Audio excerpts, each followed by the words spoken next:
Lots of people say there's no way that 2 of every known species in the world could fit onto Noah's Ark. You know what? We agree. But the truth of the matter is that the Bible doesn't claim that's what happened. So if we really want to get to the truth of it, we're going to need to see what the Bible really says about all this and then ask 3 questions.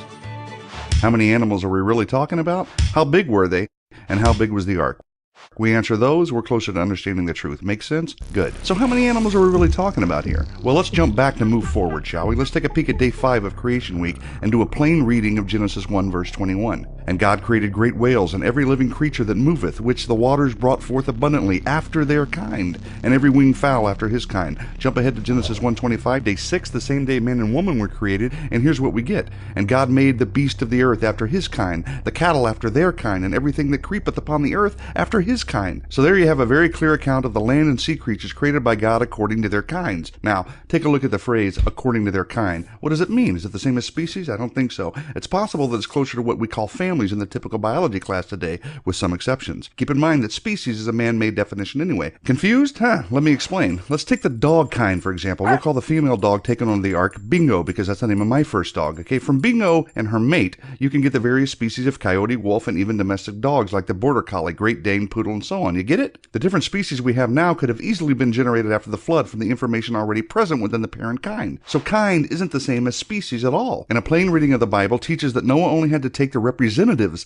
of the different kinds of land-dwelling, air-breathing animals. You don't believe me? Take a look for yourself. Genesis 6:20, of the birds after their kind, of animals after their kind, and of every creeping thing of the earth after its kind. 2 of every kind will come to you to keep them alive. That's as clear as it gets, folks. Simple instructions of what to take and what not to take. In case we need further understanding on what God meant, he clarifies by telling us what died outside the ark. Genesis 7:22, and in whose nostrils was the breath of the spirit of life, all that was on the dry land died.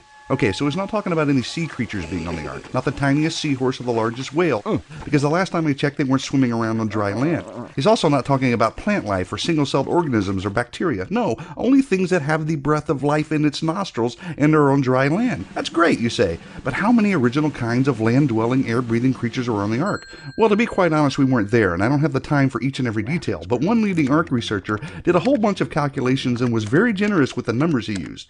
He selected the genus level and found that there are less than 8,000 kinds, or about 16,000 individual animals. So let's just round up to say 30,000 and then call it even. It'll make the math easier anyway.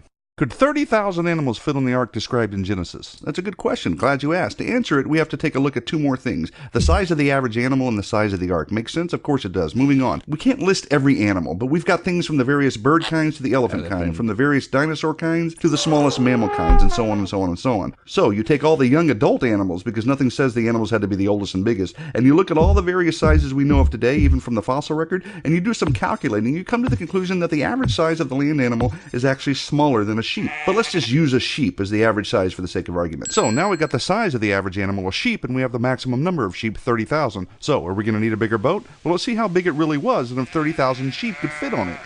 Back to the Bible. Genesis 6:15. The length of the ark shall be 300 cubits, its width 50 cubits, and its height 30 cubits. Genesis 6:16. You shall make a window for the ark, and you shall finish it to a cubit from above, and set the door of the ark in its side. You shall make it with lower, second, and third decks. Using what's known as the small cubit, that makes the ark approximately 450 feet long, 75 feet wide, and about 45 feet high, with 3 decks, a door, and a window. So this ain't no canoe or a bathtub boat with giraffe heads poking out of it. This is a huge seaworthy vessel. The total available floor space on the ark would have been over 100,000 square feet. The total cubic volume would have been 1,518,000 cubic feet, which is about the capacity of 522 railroad stock cars. So we're getting down to the nitty-gritty here, folks. How many sheep can fit into 522 stock cars? Well, just so happens I know the answer. The average double-deck railroad stock car can fit about 240 sheep. Now that's a lot of wool. So 522 stock cars holding 240 sheep-sized animals each gives us the hefty total of 125,280 sheep-sized creatures that could have fit onto the ark. Remember, we only needed to fit 30,000 on it, and 30,000 is almost 2 times the already generous estimate of animals necessary to represent all the species we see today. So it's easy to see that with more realistic numbers, there was plenty of room for cages, food, and even fresh water for the duration of the year-long stay that these animals had to be on the ark. And you know what? Ark researchers have studied this too, and I'll let you look that up. So there you have it. Simple reading of scripture, simple math, basic science. This fallible claim against the Bible is debunked. Adios.